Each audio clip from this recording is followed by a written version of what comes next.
Alors bonjour Vincent Liéger, Bonjour. on est ravis de vous recevoir pour une nouvelle vidéo de la chaîne Altercavitae, l'association qui réfléchit sur la décroissance prospère. Donc pour commencer, merci de vous présenter succinctement. Vincent Liéger, ingénieur de formation, au départ altermondialiste quand j'étais en études d'ingénieur à la fin des années 90 et puis au cours des années 2000, je découvre la décroissance via Nicolas Georgescu-Roegen et je dirais ça devient depuis une quinzaine d'années le centre de ma vie, à la fois d'un point de vue recherche, réflexion intellectuelle et puis aussi expérimentation concrète. D'accord. Et donc beaucoup de choses se disent sur la décroissance et donc voilà, premièrement, pour vous c'est quoi la décroissance? Alors la décroissance, moi je pars toujours de son origine telle qu'elle est aujourd'hui et qui a commencé il y a 20 ans. Elle a commencé autour d'un slogan provocateur. Et c'est intéressant parce que ce slogan provocateur, il vient de la rencontre entre deux groupes de personnes. Un premier groupe qu'organise il y a tout juste 20 ans ou à un mois près, en février 2002, un colloque à l'UNESCO qui s'appelait « Défaire le développement, refaire le monde ». Et je crois que c'est fondamental de garder ça en tête quand on parle de la décroissance, c'est qu'au départ, ça s'inscrit dans une critique du développement. Et le développement vu comme un outil impérialiste culturel porté par les sociétés occidentales pour imposer un modèle civilisationnel à l'ensemble du monde et qui a permis de perpétuer après la Seconde Guerre mondiale un système post-colonial qui permet d'avoir une empreinte écologique, nous, dans les pays du Nord, qui est non soutenable parce qu'on va chercher, on va piller des ressources, on va exploiter des personnes dans les sociétés du Sud. Donc il y a toute cette dimension culturaliste, culturelle, et ce groupe, il rencontre un autre collectif qui était un collectif de casseurs de pub basé à Lyon. Ce collectif casseurs de pub et les deux personnes qui menaient ce groupe à l'époque, c'est Bruno Clémentin et Vincent Chenet. Et les deux ont lu ou viennent de lire les écrits de Nicolas Georgescu-Roegen, traduits en français en 1979 par Jacques Greenwald et Yves Orens.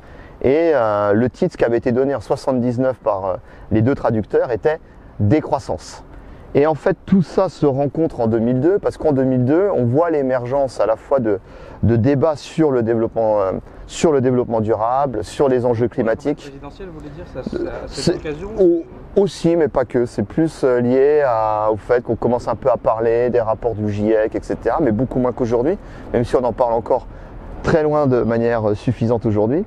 Et en fait, nos amis casseurs de pub, étant des fins analystes de notre modèle civilisationnel où la publicité est une pierre angulaire centrale, puisque c'est un outil de conditionnement, c'est un outil de colonisation des imaginaires, c'est un outil de détournement de nos désirs pour nous faire désirer des choses dont on n'a pas vraiment besoin, etc.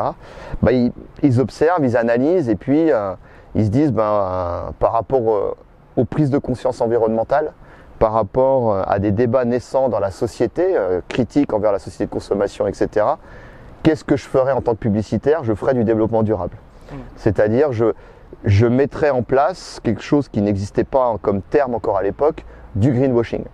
Et en fait, ils se disent, il nous faut un mot pour se poser toutes ces questions-là, les questions que pose la décroissance, les questions que posaient les amis du colloque, défaire le développement, refaire le monde. Et il nous faut un mot qui ne soit pas récupérable par le système, le mot décroissance, et aussi un mot qui soit exigeant d'un point de vue débat intellectuel, qui dans sa sémantique soit tellement contre-intuitif, puisqu'on a été biberonné à la croissance depuis plusieurs générations maintenant, qui soit tellement contre-intuitif que ça nous oblige à aller voir ce qu'il y a derrière, que ça nous oblige à faire tout un travail de déconstruction, un travail d'introspection, un travail d'analyse individuelle, collectif et politique, pour se reposer, question très simple, c'est est-ce qu'une croissance infinie dans un monde fini est possible? Aujourd'hui, tous les indicateurs, toutes les études montrent que non, une croissance infinie dans un monde fini n'est pas possible, qu'elle soit verte, smart, tout ce qu'on veut. Et puis surtout, est-ce qu'une croissance infinie dans un monde fini est quelque chose de souhaitable? La réponse est non. C'est-à-dire qu'aujourd'hui, dans nos sociétés de surconsommation, on est très loin d'être heureux au niveau de sursaccage de nos niveaux de production et de consommation.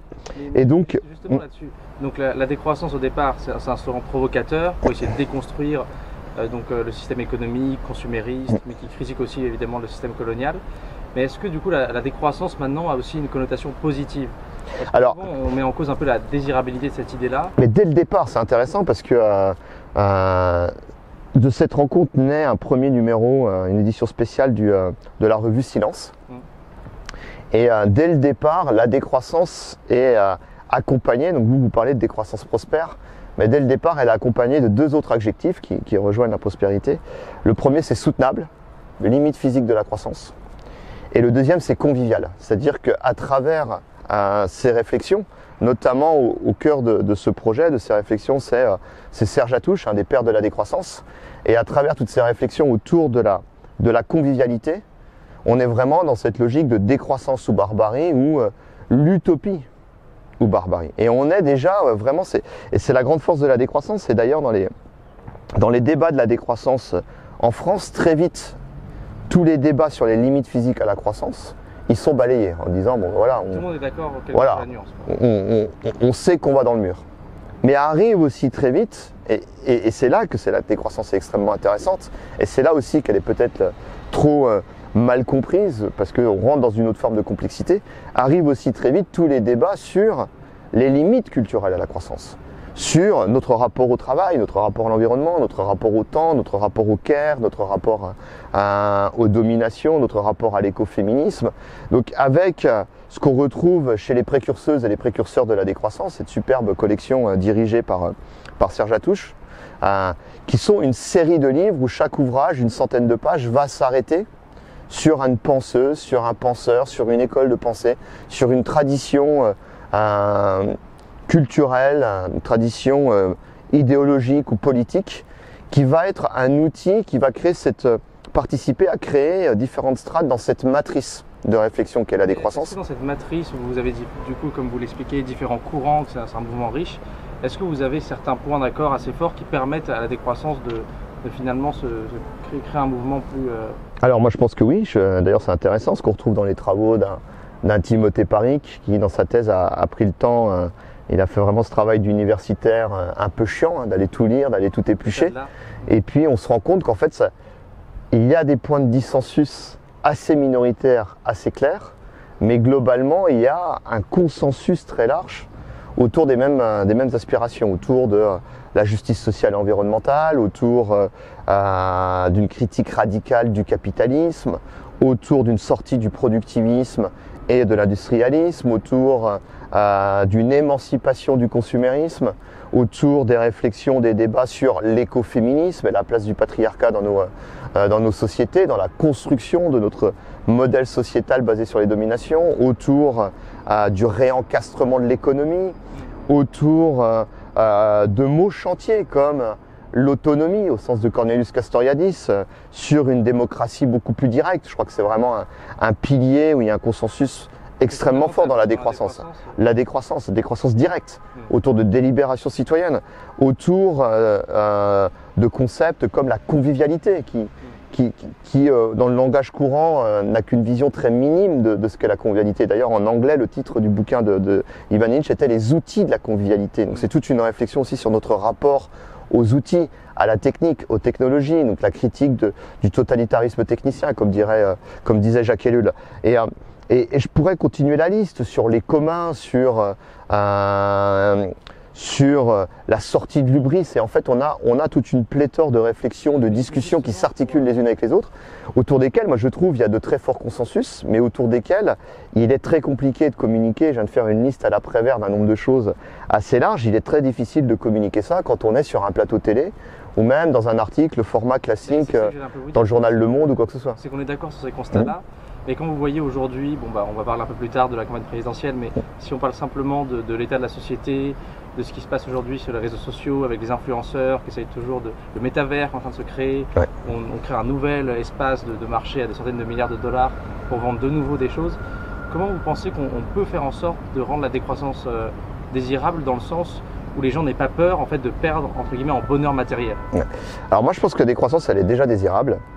Toutes les enquêtes d'opinion dans le monde occidental et en particulier en France montrent que des majorités se dégagent où les gens aspirent non pas au toujours plus, les gens ne croient plus en la croissance verte, sont très sceptiques ou critiques ou repoussent les notions de fuite en avant technologique à travers l'innovation toujours plus forte avec toujours plus d'outils connectés, etc. Et aspirent au contraire à ralentir, à la sobriété, sobriété choisie. Les gens se rendent compte qu'on surconsomme, qu'on a nos placards qui sont pleins de trucs totalement inutiles et qu'en parallèle, énormément de gens souffrent de manque de choses de base. Et puis aussi, il y a une envie d'entraide, une envie de solidarité, une envie de convivialité dans notre société. Et aujourd'hui, je dirais, toutes les valeurs qu'on retrouve derrière la décroissance sont largement majoritaires. Et pour aller plus loin, à l'échelle mondiale, il y a des études qui montrent que les gens sont de plus en plus sceptiques par rapport au capitalisme pour répondre aux enjeux environnementaux, mais aussi aux enjeux de justice sociale. Donc je pourrais continuer comme ça. Donc on a aujourd'hui des majorités culturelles, mais on n'a pas les outils de communication, de mise en réseau, de mise en relation pour rendre visible ce qui est invisibilisé par le système dominant. Et vous parlez de système dominant, là vous parlez du système politique, économique. Alors on vit dans une société dominée par l'économie, donc le système dominant il est fondamentalement oligarchique. Et d'ailleurs c'est pas un hasard, quand on regarde cette fameuse carte de qui possède quel média fait par le monde diplomatique, de voir qu'à la tête des médias dominants, pour la France, mais c'est le cas pour l'ensemble des pays du monde, à la tête des médias dominants, on retrouve des oligarques. Bernard Arnault pour par exemple l'Écho. Exactement, on retrouve des gens qui vendent des armes, on retrouve des gens qui font de la publicité, de la communication, on retrouve des gens qui vendent des voitures, on retrouve des gens qui vendent des centrales nucléaires, etc. etc.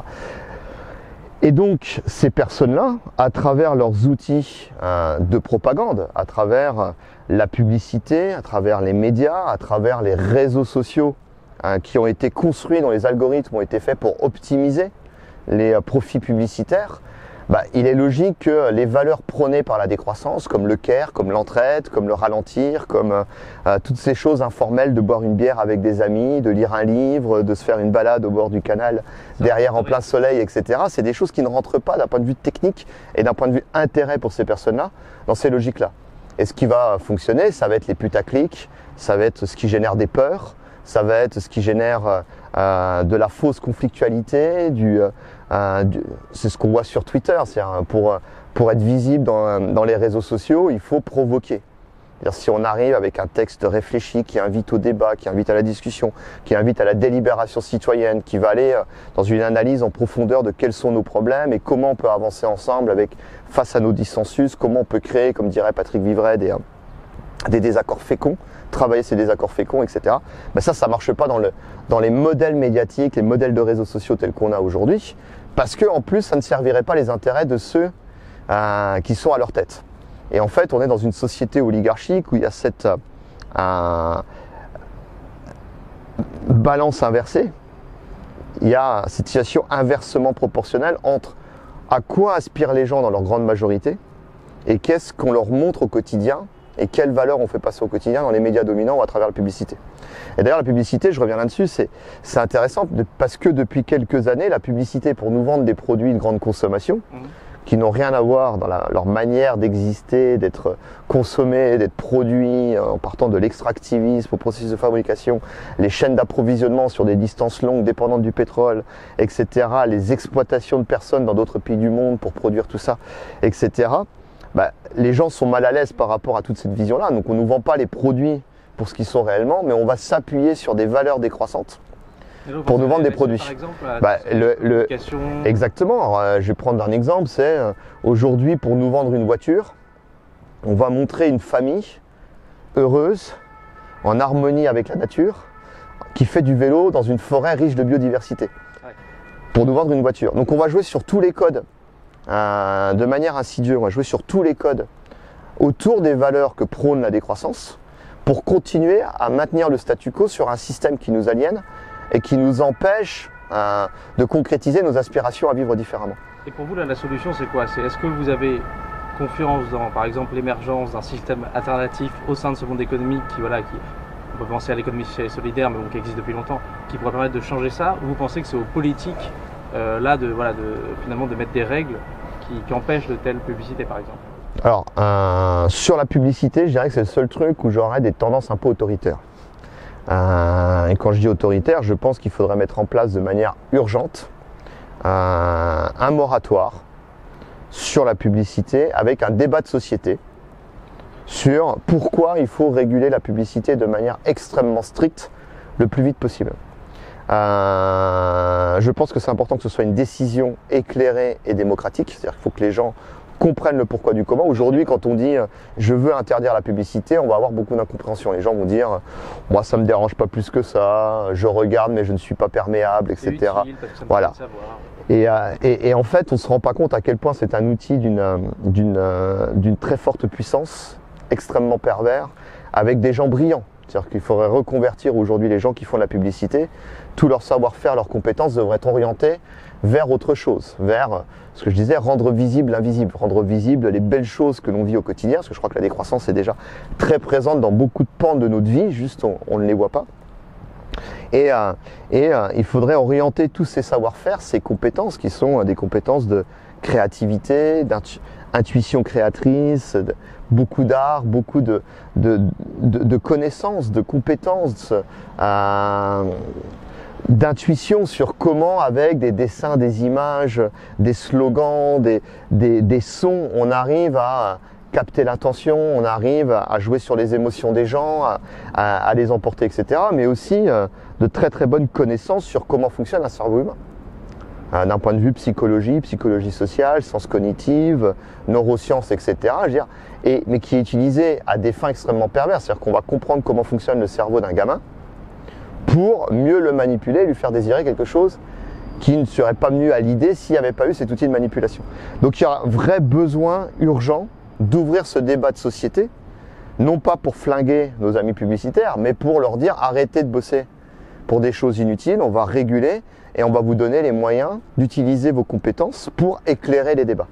Ça, on est d'accord avec vous parce que surtout que là pour le métavers qui arrive, Facebook, enfin Meta maintenant, a déposé des brevets qui permettent à Meta de regarder quel sera votre regard quand les publicités arriveront, et donc ce qui permettra de cibler encore plus. Donc là, on arrive vraiment dans évidemment, sachant que c'est des études qui sont déjà faites depuis très longtemps. On met des gens dans une salle, on leur montre un écran et on regarde, on analyse le visage, on analyse les neurones du cerveau qui s'activent par rapport à quel type d'image, à quel endroit, à quel son, à quel slogan, et ainsi de suite. D'où la notion de perversité et la nécessité de se réapproprier cet outil de destruction massive, de se le réapproprier. Je dirais que c'est comme, puisqu'on en parle beaucoup actuellement, c'est comme la bombe nucléaire. Il ne faut plus laisser ça dans les mains de grands enfants que sont ces hommes politiques. C'est comme la publicité. Et en fait, ça rejoint les réflexions qu'on a sur le totalitarisme technicien. C'est une technique qui est extrêmement puissante, qui était censée nous libérer du temps, qui était censée nous aider à communiquer, à partager des informations, et qui est aujourd'hui un outil central extrêmement violent, efficace pour faire exactement le contraire. C'est-à-dire que depuis qu'on a développé les réseaux sociaux, qui avaient vocation à faire que l'on se rencontre. Vous aviez une vision positive des réseaux sociaux? Au départ, j'ai boycotté, puis comme tout le monde, c'est comme j'ai boycotté les téléphones intelligents, puis comme tout le monde, on est pris au piège, on est rattrapé par les dynamiques sociétales et on les rejoint, et puis on trouve des excuses en disant pour militer sur la décroissance, c'est pas plus mal, ça permet d'organiser un événement Facebook, puisque est-ce que c'est bizarre d'être décroissant et d'avoir ça? On fait des petites réflexions comme ça? Non, je pense que c'est des réflexions qui peuvent encore arriver dans les médias dominants ou chez quelques personnes assez stupides. Mais les gens comprennent bien que la décroissance est une transformation systémique et pas uniquement individuelle, et que au contraire, quand on est décroissant, il est tout à fait normal et sain d'avoir des contradictions et de les assumer. C'est-à-dire que si on assume ces contradictions, on se rend compte que c'est un travail systémique, de transformation systémique qu'il faut faire, que seul on ne peut pas changer grand-chose, si ce n'est se faire plaisir, se jouer à plus décroissant que moi tu meurs, à être le plus vertueux par rapport à toutes ces idées-là. Mais ce qui est intéressant, pour finir sur la publicité et les réseaux sociaux, c'est extrêmement inquiétant dans le sens où c'était censé être des outils qui rapprochent les gens. Et ces outils laissés dans les mains, c'est une réflexion très polanyienne, d'un marché libre et non faussé, donc ils sont rentrés en compétition pour avoir leur modèle économique qui s'est construit sur une fausse gratuité qu'on paye très cher, puisque derrière c'est l'optimisation de profits publicitaires, etc. On s'est retrouvé à développer des algorithmes où les ingénieurs de ces multinationales qui développent ces algorithmes disent on a même perdu le contrôle sur ces algorithmes, on ne sait même plus comment ces algorithmes fonctionnent exactement, ce qui fait que par exemple Facebook n'arrive plus à réguler son Facebook quand arrive une élection, que les fake news arrivent dans tous les sens, etc. Il n'arrive plus à contrôler le truc. Et donc ces algorithmes ont créé une situation où la société est plus divisée que jamais. Et chacune, on est enfermé dans nos bulles de vérité. C'est convivial en fait, finalement ça pourrait empêcher le lien social. Voilà, et en fait là où ça devait créer du lien social, là ça devait éclairer des débats. Là on aurait pu avoir des outils qui permettent de mettre en place des désaccords féconds. On a en fait un enfermement dans nos bulles de vérité et une incapacité aujourd'hui à aborder l'altérité et à créer des situations sereines de débats contradictoires. Et la démocratie, c'est exactement le contraire. La démocratie, c'est comment on pacifie les conflits. Aujourd'hui, on a des outils qui passent leur temps à créer de la violence sur ces conflictualités. Dans une période où en plus, on devrait aborder encore plus tous ces conflits, parce que dans une période où on a un carrefour civilisationnel, où il faut qu'on discute. Il faut qu'on discute les uns les autres en fonction de toutes ces conflictualités, ces conflits d'intérêts, ces intérêts divergents. Il faut qu'on discute pour bifurquer vers quelque chose d'autre de la manière la moins violente possible.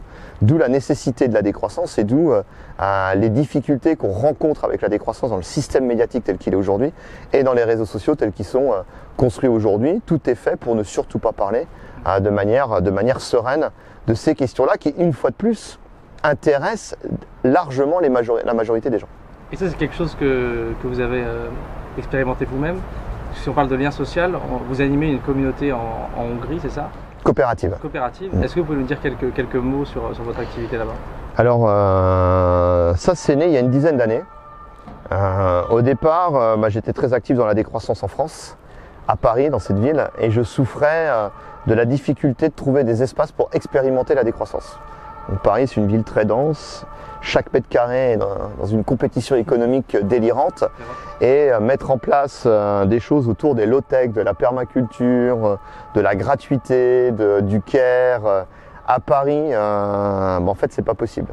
Ou c'était possible à l'époque dans les milieux squats où on avait commencé à créer des ateliers vélo dans les milieux squats, etc. Mais avec toute cette difficulté, c'est qu'on crée l'atelier vélo, ce qui demande énormément de travail, énormément d'investissement, collecter des pièces de vélo, des outils, faire tourner le truc, créer une communauté autour de l'atelier vélo qui commence à fonctionner. Et puis au bout de 6 mois, la police arrive, embarque tout et il faut repartir à zéro. Et il y a une dizaine d'années, je retourne vivre en Hongrie, pays que je connaissais déjà, où j'avais déjà bossé, etc. Et je me rencontre avec ces nouvelles lunettes de décroissant, puisque j'ai découvert la décroissance en revenant en France, surtout d'un point de vue théorique, avec à l'époque le Parti pour la décroissance, avec l'association des objecteurs de croissance, avec la revue Entropia, etc. etc. Et je rentre en Hongrie et je retrouve cette vie alternative merveilleuse du centre de Budapest, où je me dis, mais ici on a un terrain de jeu. Est-ce qu'il y a des bâtiments en fait abandonnés où vous avez... Il y avait tout un quartier, l'ancien quartier juif, où il y avait une très faible densité de population, des bâtiments à l'abandon et une dynamique de créer ce qu'on a appelé des ruines bars, des bars dans des bâtiments en ruine qui étaient pris en charge par des collectifs et de manière temporaire. Certains sont toujours existants, donc c'était plus que temporaire. Il y avait le deal, on loue pour un coût modique et on bricole un bar dans lequel on va avoir des débats politiques, on va avoir des ateliers participatifs sur tout et n'importe quoi, des hyper cafés, des trucs de couture, et puis aussi énormément de débrouille, vu qu'il n'y avait pas d'argent, mais beaucoup de créativité, beaucoup d'artistes. Budapest, c'est une ville où il y a toujours eu un foisonnement de créativité, foisonnement culturel, artistique merveilleux, etc.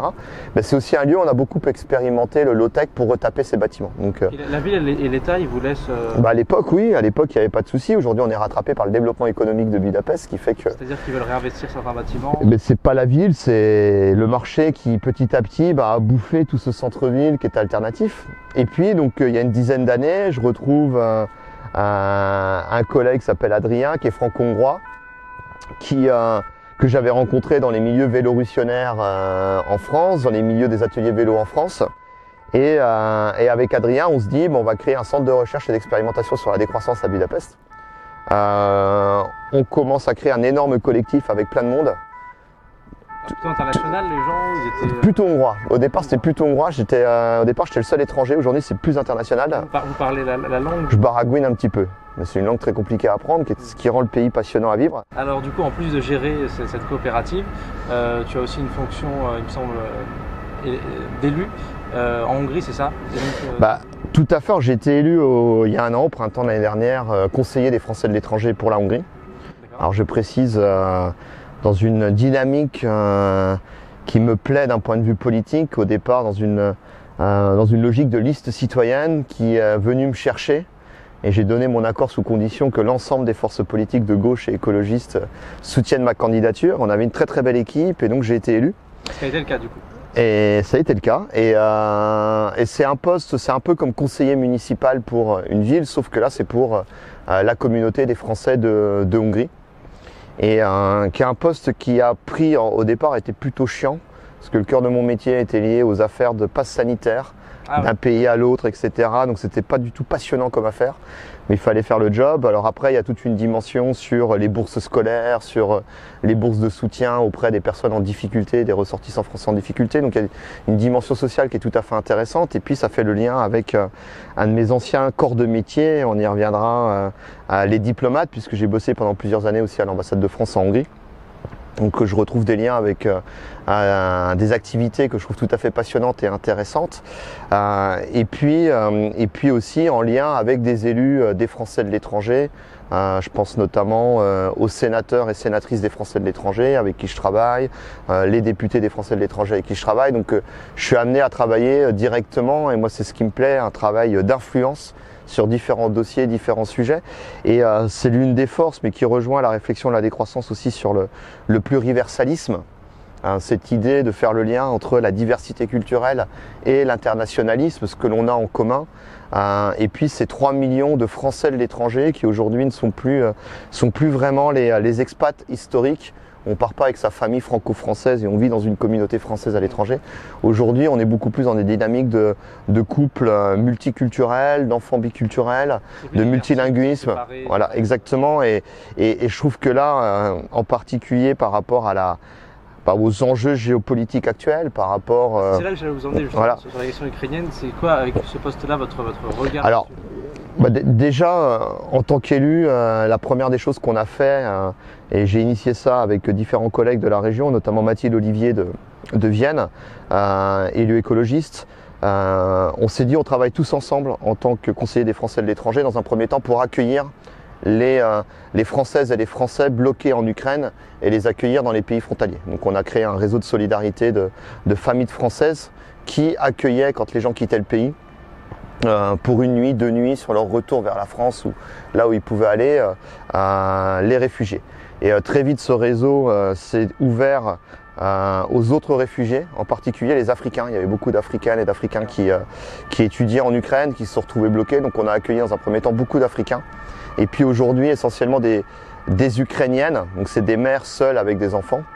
Et donc là, on a fait tout un travail de lien, de coordination entre les autorités françaises, l'ambassade de France, les réseaux de solidarité dans tous les pays, moi en Hongrie, les institutions hongroises comme la ville de Budapest qui a fait un très bon boulot au départ. Il y a un maire écologiste ou aujourd'hui le gouvernement hongrois pour à la fois faire un travail de veille pour vérifier que la situation reste sous contrôle et la situation est extrêmement alarmante. Donc, on vient de publier aujourd'hui avec les collègues élus de la région une lettre ouverte, un appel à plus d'engagement de l'Union européenne et de la France dans le soutien. Un engagement humanitaire. Exactement, un engagement humanitaire dans le soutien et l'accueil des réfugiés, parce qu'aujourd'hui la pression est surtout sur les pays frontaliers. La Moldavie, la Roumanie, la Pologne, la Hongrie, la Slovaquie, et qui sont déjà des pays dans des situations assez difficiles. Je pense en particulier à la question du système de santé, qui sont à plat dans une période post-Covid. Et là, aujourd'hui, c'est des femmes qui arrivent dans des situations désespérées, avec énormément d'enfants. Toute la question de qu'est-ce qu'on va faire de ces femmes, qu'est-ce qu'on va faire de ces enfants, la question de la scolarisation, la question de la langue, parce que les gens qui arrivent aujourd'hui sont, après la première vague, des plus privilégiés, sont des gens qui ne parlent que l'ukrainien et le russe. Et donc moi j'ai fait tout un travail que je continue à faire et je suis un peu fatigué pour ça là, parce que depuis un mois on n'arrête pas. C'est aussi émotionnellement très dur tous les jours d'être au contact de gens dont la vie est détruite. C'est pesant. Mais il y a vraiment la nécessité d'utiliser cette position privilégiée que j'ai en tant qu'élu pour alerter et essayer de faire en sorte que les choses se passent le mieux possible. Très bien. Et donc ça, c'est votre analyse de la situation avec votre casquette d'élu et votre casquette maintenant de décroissant ou d'objecteur de croissance. Qu'est-ce que vous vous dites en termes de conséquences finalement économiques de cette guerre en Ukraine sur ce qui se passe en France, quand vous entendez par exemple Bruno Le Maire qui dit qu'il va falloir commencer à économiser? Alors il y a plusieurs choses. J'ai publié un texte qui a pas mal tourné sur les réseaux sociaux qui était la décroissance ou la guerre. et qui est un texte que j'ai écrit avec beaucoup d'émotion parce que je l'ai écrit en plein dans cette période où on accueillait tous les jours des réfugiés. Donc il y avait en moi cette haine de se retrouver face à, une fois de plus, une tragédie qui était aussi prévue que prévisible, ou aussi prévisible que prévu. Malheureusement, ce qui se passe en Ukraine, alors on n'est pas prévu exactement dans cette forme-là, mais ce qui se passe en Ukraine est la conséquence principalement de deux choses que dénonce depuis toujours la décroissance. La première, une économie dérégulée. Ça rejoint toutes les réflexions de Karl Polanyi, le Hongrois de Budapest, qui écrivait en 1944 ce livre merveilleux qui s'appelle La Grande Transformation. Et la marchandisation un petit peu. Exactement, qui analysait, on était en 44, on était encore, au moment où il écrit ce texte, on était encore en plein dans la Seconde Guerre mondiale, et il analysait les guerres mondiales, la montée des totalitarismes, la montée des fascismes en Europe par cette folie de laisser les marchés libres, de déréguler totalement les marchés, et qui débouche systématiquement sur la création de monstres. Et de nouveau, on se retrouve face à un monstre qui est celui-là, qui est ce régime belliqueux de Vladimir Poutine sur l'Ukraine, mais qui est un régime avec lequel on a fait du business sans faire de diplomatie depuis des années. Et là, je vais reprendre mon ancienne casquette de personne qui travaillait à l'ambassade de France en Hongrie, et j'ai démissionné en 2014 par rapport à cette dérive-là, face à un autre régime qui a beaucoup de choses en commun avec Vladimir Poutine, qui heureusement jusqu'à aujourd'hui est beaucoup moins violent. On n'est pas menacé en tant que militant politique contre le régime de Viktor Orban, mais on a fait exactement la même chose en Russie, où d'un seul coup les diplomates, et moi j'ai vraiment vu cette transformation, n'étaient plus des diplomates mais étaient des VRP. Là vous pensez aussi à ce qui se passe en Arabie Saoudite, quand on prend des armes pour la guerre du Yémen. Exactement, donc on est complètement dans ce que dénonçait Karl Polanyi, c'est-à-dire que la diplomatie est quelque chose d'extrêmement exigeant intellectuellement, que je trouve passionnant, qui consiste, et c'est fondamental, qui consiste à comprendre, mais comprendre n'est pas excuser, qui consiste à faire, les diplomates canal historique, par exemple je suis très sur une ligne aujourd'hui d'un Dominique de Villepin qui, quand j'étais plus jeune au moment de la guerre en Irak, avait fait ce discours merveilleux qui s'inscrivait dans une tradition non alignée française diplomatique, d'analyse, de compréhension, pour ensuite créer du rapport de force intelligent et pour pouvoir peser sur des Vladimir Poutine, pour pouvoir peser sur des George Bush, et ainsi de suite. Et j'ai vu ces dernières années, et d'ailleurs c'est pas un hasard si la France est le pays qui investit le plus économiquement en Russie, en Hongrie, l'ambassadrice de France aujourd'hui, son métier c'est de vendre des centrales nucléaires, c'est de vendre des armes, c'est de vendre des voitures électriques à monsieur Orban. Tout comme l'ambassadeur de France en Russie, son métier était de vendre tous ces produits-là à M. Poutine, et en même temps d'acheter les ressources premières dont on avait besoin. Et pour le faire, il fallait fermer ses yeux sur des choses que l'on ne voulait pas voir. C'est le fameux tweet de monsieur Manuel Valls, oui. À son retour d'Arabie Saoudite, quelques jours ou quelques semaines avant les attentats du 13 novembre ici à Paris, où il se félicitait d'avoir vendu, je crois, pour 10 milliards des armes à l'Arabie Saoudite, armes qui sont aujourd'hui utilisées au Yémen, et ainsi de suite. C'est hypocrite du coup en fait. Il y a un côté totalement hypocrite. Et on se réveille en disant du coup Poutine c'est un. Ouais, c'est un monstre. Alors on sait que c'est un monstre depuis très longtemps, et je dirais que c'était une raison de plus pour être très prudent avec lui d'un point de vue économique, et d'être très engagé avec lui d'un point de vue diplomatique. Et on a fait exactement tout le contraire. On a fait du business. On n'a pas fait de diplomatie, c'est un rapport de force construit d'une relation d'adulte à adulte, où on se dit les choses, et on se dit les choses en étant entendu, parce qu'on crée du rapport de force derrière, on crée du rapport de force économique, du rapport de force militaire, et je dirais même en parallèle, on a laissé se pourrir la situation dans la région avec la question de l'OTAN, la question des États-Unis. L'OTAN représente aujourd'hui plus de la moitié du budget militaire mondial, les États-Unis plus de 40%. Les États-Unis qui sont aujourd'hui dans un rôle de pompiers pyromanes dans cette affaire-là.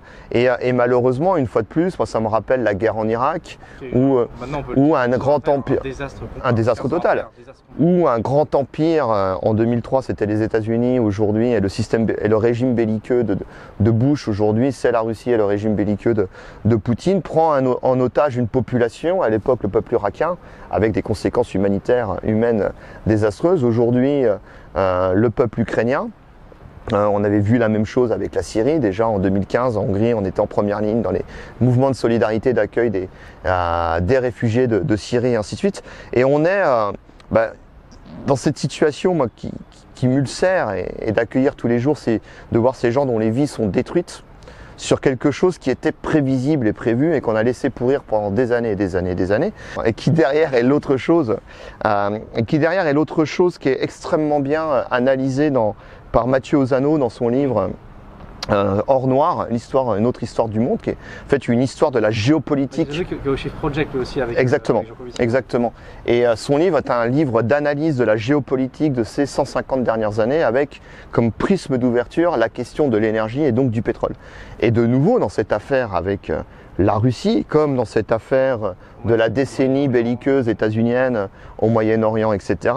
Une fois de plus, qu'est-ce qui se joue derrière? C'est des enjeux hautement énergétique, et avec toute cette infamie qu'on est là en train de pleurer tous les jours pour le peuple ukrainien, et qu'on continue à travers notre dépendance énergétique au gaz, au pétrole russe, etc. On continue à financer à hauteur de 700, 800, alors ça augmente tous les jours avec les prix de l'énergie qui augmentent, millions de dollars à financer ce régime belliqueux. Et puis on se donne bonne conscience en signant un chèque d'1 milliard. Donc ce qu'on donne chaque jour, c'est ce qu'on a donné en tout et pour tout McKinsey c'est encore autre chose, pour le peuple ukrainien, et qu'on n'est même pas capable d'accueillir dans de bonnes conditions parce que les moyens ne sont pas encore suffisamment sur la table pour les accueillir correctement. Et donc par rapport à toute cette affaire, je suis entre deux feux. Je suis ulcéré par la position de Jadot, qui est une position qui est dans une rupture avec le pacifisme éclairé qui est très présent dans l'écologie politique, donc la décroissance. Envoyer les armes est une bêtise sans nom. C'est envoyer à la mort des pauvres gens, c'est faire se perpétuer une guerre. L'enjeu, c'est aujourd'hui la diplomatie.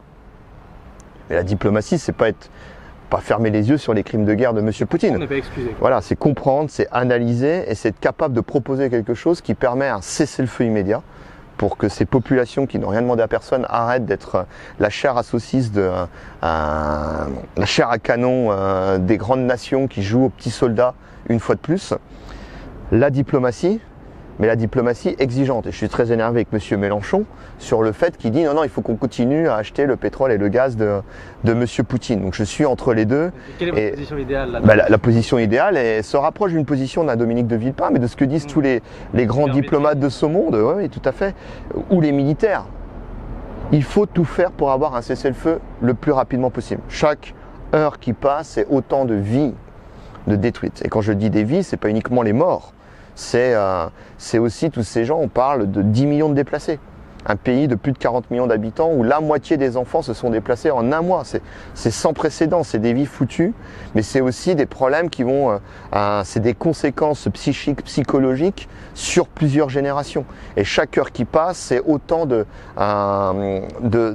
choses horribles qui continuent. Donc un cessez-le-feu le plus rapide possible, retrouver le dialogue et de jouer sur tous les leviers qui sont les nôtres pour montrer, c'est ce qu'explique très bien aussi et qui rejoint ce que j'évoquais en début d'interview sur la critique du développement, c'est que les Occidentaux, on croit qu'on est le centre du monde, on représente autour de 10% de la population mondiale, on est notamment du fait de cette décennie désastreuse des années Bush totalement discrédité. Ça devrait nous interpeller qu'il n'y ait pas un front beaucoup plus violent contre Vladimir Poutine aujourd'hui. C'est-à-dire que des pays comme l'Amérique latine, des pays d'Afrique, des pays du Moyen-Orient, même des pays avec lesquels on a historiquement des relations très fortes, sont aujourd'hui extrêmement prudentes, voire même disent bon, on va pas aller condamner Monsieur Poutine quand on voit ce que les États-Unis ont pu faire par le passé. Donc là, je n'excuse pas leur position, je la déplore. Mais je la comprends et je me dis qu'il faut être humble et il faut aller discuter avec tout le monde. Il faut aller discuter avec la Chine, il faut aller discuter avec l'Inde, il faut aller discuter avec l'Afrique, il faut aller discuter avec l'Amérique latine. Et il faut faire preuve à la fois d'humilité et il faut faire preuve d'intégrité et montrer et à Poutine et à l'ensemble de la planète que les Européens ne font pas ce qu'ils ont toujours fait. Faites ce que je dis mais pas ce que je fais, c'est-à-dire faire Monsieur Poutine c'est pas bien, par contre tous les jours voici votre chèque de 1 milliard de dollars pour continuer à financer votre guerre et ainsi de suite. Donc on fait le choix de la décroissance, on sort et de toute manière il faut qu'on le fasse pour l'autre tragédie cachée de cette tragédie qui a été la publication du dernier rapport du GIEC qui est totalement alarmant, dont on n'en a pas parlé. Donc les choses sont liées, on est dépendant à 80% des énergies fossiles et ces énergies fossiles, leur combustion représente 70% des rejets de gaz à effet de serre. Donc les choses sont intimement liées. Donc de toute manière, il faut qu'on sorte des énergies fossiles et là, il faut le faire d'autant plus qu'on a le peuple ukrainien qui est au cœur de ça et qui a la nécessité d'être intransigeant, d'être cohérent, d'être intègre et de montrer qu'on va aller au bout des choses à l'ensemble de la planète en disant on arrête avec ce pétrole-là et on va pas vers le pétrole de schiste états-unien non plus. Et on crée un rapport de force pour sortir le plus vite possible de cette guerre. Alors là-dessus, on est en ligne, on est en phase. Et il y a une chose qui nous a intéressé dernièrement, c'est avec donc, ces situations en Ukraine. Jean-Marc Jancovici, du coup, président de Shift Project, qui lui est un spécialiste de ces questions justement d'énergie. Souvent il a été interviewé et donc on lui demandait comment faire pour se passer à court terme d'une partie de notre capacité énergétique et du coup d'une partie de notre confort, et il répondait souvent que dans tous les cas c'est quelque chose, un peu comme ce que vous avez dit, qui allait se mettre en place dans le long terme, qu'il allait falloir aller vers une décroissance. Et on voyait que ce soit sur France Inter, BFM, etc., les interlocuteurs souvent presque apeurés, qui se demandaient est-ce qu'il faut planter plein de centrales nucléaires partout, est-ce qu'il faut prendre le gaz de schiste sous la roche à Paris pour vite. Donc on voit quand même que dans ce milieu médiatique politique, il y a l'idée de sortir de la croissance et de ce confort matériel, c'est quelque chose qui paraît quand même très éloigné, quoi. C'est extrêmement désespérant de voir à quel point, quand on alertait depuis déjà très longtemps, enfin on parle du pic de pétrole depuis les années 70. D'ailleurs, on n'est pas surpris par le fait qu'à un moment donné, game over. À un moment donné, on atteint les limites et la fête est finie. Et là, il y a une accélération. C'est-à-dire qu'il y a la crise sur l'énergie n'a pas commencé avec la guerre en Ukraine. Elle avait commencé avant, la guerre en Ukraine l'a mis en évidence et l'a accéléré. Un peu comme le Covid a mis en évidence l'effondrement de nos systèmes de santé, la fragilité de nos chaînes d'approvisionnement pour à peu près tout. Enfin, c'est un révélateur et un accélérateur. Et c'est hallucinant. Alors, je me rappelle d'une des interviews, je crois que c'est sur BFM TV, de Jancovici, où tout au long de l'interview, la journaliste n'arrête pas de confondre ce qu'est pétrole conventionnel et non conventionnel. Ah oui, et en fait, j'ai rien de particulier contre cette journaliste, mais ça montre ces caractéristiques de à quel point on a des gens qui se permettent en longueur de journée depuis des années de commenter l'actualité, qui se sont permis et qui continuent à se permettre de moquer, surtout ça a été d'ignorer, mais aussi de moquer, voire de diaboliser des gens comme Jancovici, des gens comme moi, des gens qui amenaient toutes ces réflexions sur la décroissance, sur un gros mot qui était encore un gros mot il y a quelques mois, qui aujourd'hui a été repris dans tous les sens pour raconter n'importe quoi par l'ensemble de la classe politique et médiatique, qui était la sobriété. Quand on parlait de sobriété, l'usage qu'en effet ça vous... C'est hallucinant parce qu'il y a 5 ans, quand on parlait de sobriété, on était un Khmer vert. Et aujourd'hui, si on ne baisse pas son chauffage, on est un tueur d'Ukrainiens, dans les médias dominants. C'est-à-dire qu'on est passé d'un extrême à l'autre. Mais une fois de plus, ce qui est terrifiant, c'est-à-dire qu'au lieu de prendre le temps d'analyser, de réfléchir et d'écouter les gens, qu'on fait tout un travail systémique, d'analyse, politique de sortie démocratique et sereine de nos dépendances aux énergies fossiles, on en est une fois de plus à bricoler. Donc il ne faut surtout pas sortir de la société de croissance, mais on est quand même ennuyé parce que la pompe à croissance, elle est alimentée par le pétrole et le gaz, qui pose des problèmes d'un point de vue climatique, et puis elle est alimentée par le pétrole et le gaz qui pose un problème parce que c'est ce qui tue les petits Ukrainiens. Donc on est en contradiction totale, donc on va bricoler, donc on va faire de la sobriété. Vous pensez au scénario de l'ADEME par exemple, qui ont sorti 4... Ah bah ça c'est encore un autre débat. Et on est à bricoler, où on ne pose pas la question d'un point de vue systémique. Et une fois de plus, le travail a été fait. Moi, je renvoie vers mes écrits, les écrits de beaucoup de décroissants, les travaux du Shift Project avec lesquels on aura peut-être des désaccords. Il y a eu toute une série de publications de rapports qui étaient plutôt bons ces derniers mois. Je pense celui de RTE, pas celui des 4 scénarios de l'ADEME dont vous parlez qui raconte n'importe quoi, mais il y en a eu avant qui proposaient des choses tout à fait intéressantes. Dire, au lieu de s'intéresser en profondeur à ces débats-là, puis d'inviter les gens pour débattre intelligemment là-dessus, on en a bricolé en disant faites de la sobriété, baissez votre chauffage chez vous, vous allez avoir froid l'été prochain, roulez moins vite avec votre bagnole. Subi plutôt qu'anticipé. Exactement. Et ce qu'ils ne comprennent pas, c'est que de la sobriété dans une société de croissance, ça génère sur de la récession. C'est-à-dire qu'on a un modèle économique qui est toxico-dépendant à la croissance. Et mais aussi un modèle, pas qu'économique, culturel. Et que le débat sur la décroissance, et c'était le titre de mon papier, la décroissance ou la guerre, il est plus que nécessaire dans cette période-là. Et je pourrais ajouter, c'est un papier que je suis en train de finir, qui sera un projet de décroissance ou la guerre civile, parce que aller vers des pénuries dans une société de croissance qui va entraîner une augmentation monstrueuse des prix à la consommation, qui va exposer les plus précaires par rapport à ça s'il n'y a pas de préparation, va générer des situations de crise sociale où on va rajouter une tragédie sur une autre tragédie. Donc il y a la tragédie du changement climatique et de la biodiversité dont on ne parle pas, il y a la tragédie de nos dépendances aux énergies fossiles qui financent la guerre en Ukraine, et puis maintenant il va y avoir la tragédie de notre dépendance à des ressources dont on va commencer à manquer, dont les prix vont exploser, qui vont créer des tensions sociales, qui vont rajouter des violences sur des violences. Et puis les tragédies par rapport à l'agriculture, où aujourd'hui, pareil, révélateur, on se rend compte qu'on est dépendant de la Russie et de l'Ukraine pour les céréales, pour notre consommation carnée, mais aussi, plus inquiétant, pour tous les engrais chimiques de notre agriculture, où pour une calorie consommée, il y a je ne sais pas combien de calories de gaz, de pétrole derrière pour faire fonctionner tout ce système-là. Et les réponses, elles sont présentes. En plus, on a de la chance, on est encore assez tôt dans la saison agricole. On est au mois de mars, on devrait tous faire de la permaculture à partir d'aujourd'hui. Au niveau de la mobilité, on devrait tous se tourner vers le vélo cargo, les remorques, on a les solutions, on oriente vers ça. Enfin, ce serait tourner vers nos économies, le tourner vers une relocalisation verte, vers le low-tech, vers la permaculture, vers le soin à la personne, vers l'entraide, vers les solidarités. Aujourd'hui, on a tous nos placards, même quand on est décroissant, qu'on n'achète rien, on se retrouve avec des placards pleins de tout et n'importe quoi dont on n'a pas besoin. Donc aller vers des espaces de gratuité, de mettre en commun, de partager, de s'occuper des enfants dans une période où, qui est extrêmement anxiogène. Enfin, il y a toute la question comment parler de la guerre aux enfants, comment parler du changement climatique aux enfants. Donc dégager du temps pour s'occuper des enfants, dégager du temps aussi pour accueillir correctement les réfugiés aujourd'hui qui fuient l'Ukraine en espérant que la guerre s'arrête le plus vite possible et qu'ils puissent retourner vivre tranquillement chez eux. Donc on a tout qui est là, enfin toutes les solutions sont là. Elles ont été pensées, elles ont été réfléchies, elles sont expérimentées, et on a des politiques, on a des journalistes qui en sont, il faut baisser votre chauffage. Et Monsieur Jancovici, c'est quoi la différence déjà? C'est le gaz de schiste, c'est donc le pétrole conventionnel. Non, ça n'a rien à voir. Et c'est catastrophique. Il y a une misère culturelle et intellectuelle et politique dans les élites dominantes qui est terrifiante. Justement, parce que là, ces solutions, comme vous dites, elles ont été pensées, théorisées, même expérimentées. Et en ce moment en France, on est en période de campagne présidentielle.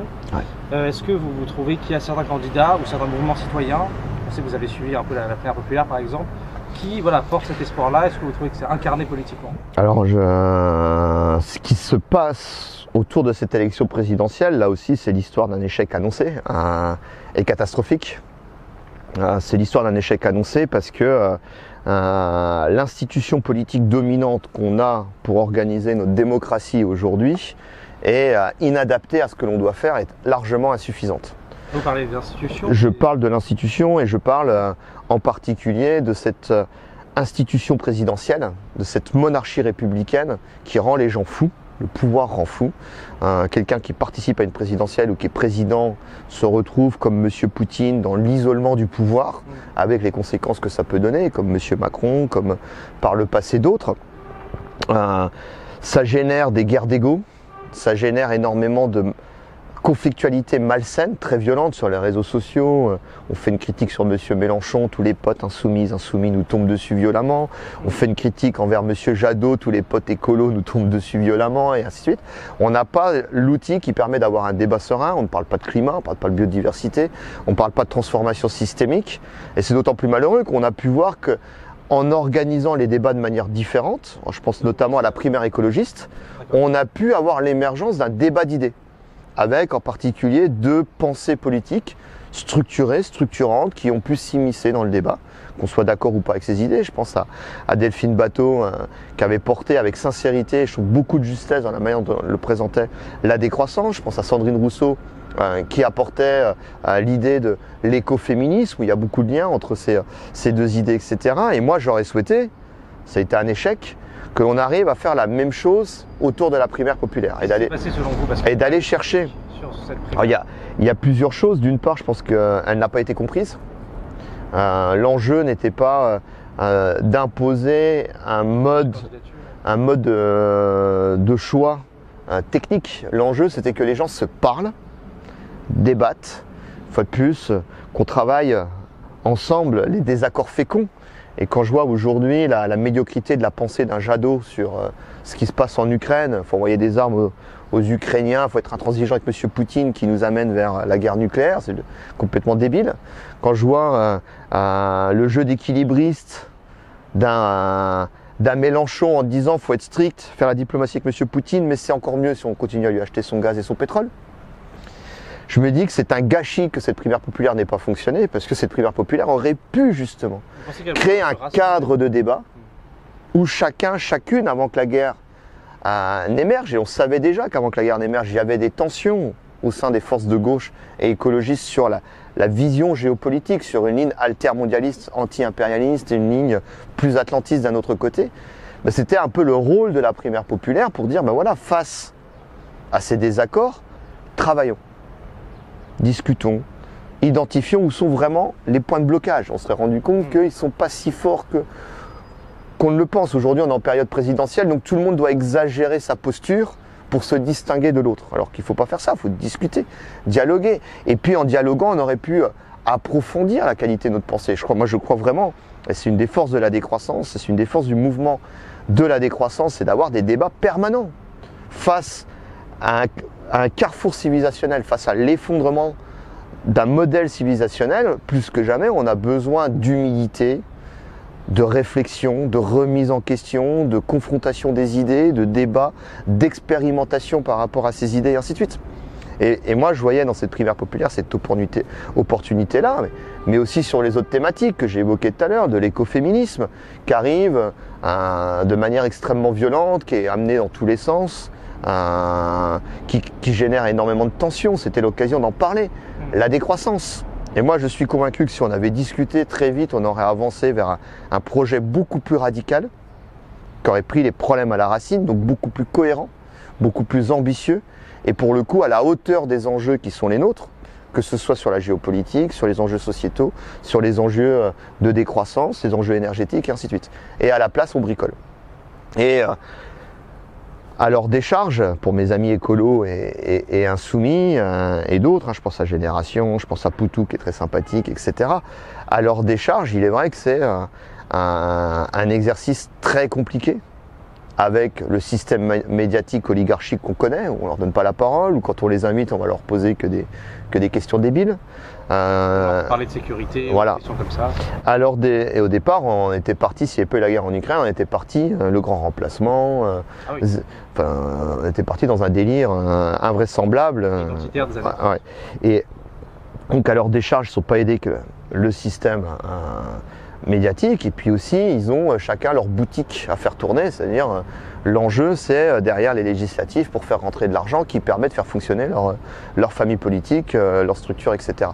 Et là malheureusement on n'est pas du tout outillé, que ce soit médiatiquement, que ce soit en termes de réseaux sociaux et en termes d'institutions politiques, on n'est pas outillé pour faire ce que l'on devrait faire.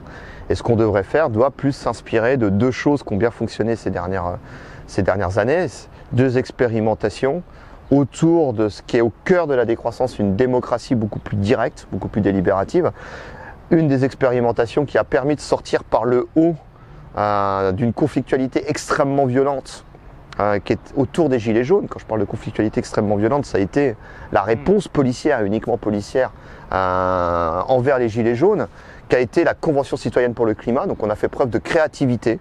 On a mis en place le tirage au sort, on a fait confiance aux gens, on leur a donné un mandat. Les gens se sont emparés de ce mandat citoyen et ont fait un travail bien plus pertinent que l'ADEME ou beaucoup de... Avec des mesures en tout cas plus fortes. Avec des mesures cohérentes, 150 propositions. Ils ont tellement bien bossé qu'ils ont dû s'auto-censurer sur l'une des propositions qui donnait encore plus de cohérence à cet édifice tout à fait remarquable, avec naturellement la Ve République et son institution présidentielle qui les méprise, qui s'assoit sur leurs propositions.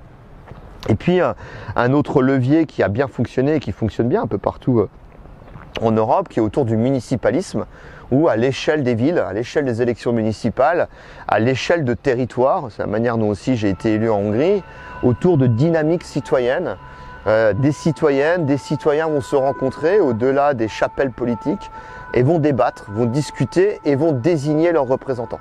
Et vont contraindre les partis politiques à travailler ensemble. Et on a beaucoup parlé de la vague verte en France au niveau des municipales, alors qu'en fait au départ c'est une vague municipaliste, c'est une vague citoyenne, alors qui débouche sur l'élection de candidates et de candidats d'Europe Écologie Les Verts, parce que la sociologie des villes fait qu'elle c'est plutôt cette famille politique qui est dominante dans les forces progressives dans ces milieux-là. On a eu la même chose à Budapest, la même chose, énormément de grandes villes à l'échelle européenne, et là on a un levier extrêmement intéressant, et on voit que dans les élections nationales, là où ces idées s'émancipent très bien à l'échelon municipal ou plus local, elles ont du mal, ou à l'échelon national, on va nous imposer le grand remplacement, on va nous imposer des conneries. Malgré tout, du coup, on a compris votre vision de la politique, mais donc, même si vous êtes opposé au côté président, au côté royaliste quasiment du président, est-ce que vous comptez voter pendant cette... Alors je vais voter, j'appelle à voter du fait de la dynamique des sondages, du fait aussi de désaccords politiques profonds et qui est pour moi une véritable ligne rouge avec Monsieur Jadot. Là, c'est sur la situation en Ukraine ? Sur la situation en Ukraine, le fait d'avoir appelé à l'armement des Ukrainiens, d'avoir rompu avec le pacifisme éclairé qui est au cœur de l'écologie politique, de la décroissance depuis toujours, et de proposer quelque chose qui était purement une posture médiatique facile quand on sait qu'on ne va pas être élu et qui potentiellement joue le jeu dangereux de pousser vers la guerre totale nucléaire. J'appelle à voter Jean-Luc Mélenchon, par défaut, avec tous les désaccords que je peux avoir pour le personnage, mais aussi toute la sympathie que je peux avoir pour beaucoup de gens de son équipe. Et son programme ? Et son programme, alors dans son programme, il n'est pas très décroissant parce qu'il table lui aussi sur de la croissance qui est totalement contradictoire et délirant. Mais s'il est élu, il sera comme les autres rattrapé par la réalité énergétique qui est la nôtre. Et je fais confiance en ses capacités intellectuelles pour faire le petit chemin qu'il a déjà entamé vers l'antiproductivisme, mais de par sa famille politique, sa culture politique, c'est un long chemin encore à parcourir. Je fais confiance pour aller plus loin et s'intéresser sérieusement à la décroissance. Très bien. Et justement, j'avais une dernière question et qui est justement en lien avec ce que vous venez de dire. C'est un dernier ouvrage de Bruno Latour qui a été écrit... Alors, je ne l'ai pas lu, mais je vais peut-être pouvoir le commenter. Pour vous expliquer simplement. Non, mais j'ai écouté pas mal ses interviews. Ouais. Il explique un peu qu'il y a un lien entre le marxisme et aujourd'hui l'écologie radicale et qu'il y a un changement de matérialité. Et je voulais vous poser cette question, c'est est-ce que vous voyez la décroissance comme un prolongement du marxisme ou pour vous c'est deux choses Alors, la décroissance s'inscrit dans une continuité et plusieurs traditions politiques. Alors, continuité des mouvements émancipateurs. De ce point de vue-là, la décroissance s'inscrit très clairement à gauche. On avait fait un bouquin il y a une dizaine d'années, collectif dirigé par Paul Ariès, qui disait la décroissance est frontalement de gauche quand on regarde les valeurs centrales qu'on y retrouve, valeurs de démocratie, valeurs de justice sociale, valeurs de justice environnementale, valeurs d'émancipation, valeurs d'égalité, qui sont historiquement, culturellement des valeurs ancrées à gauche, très à gauche.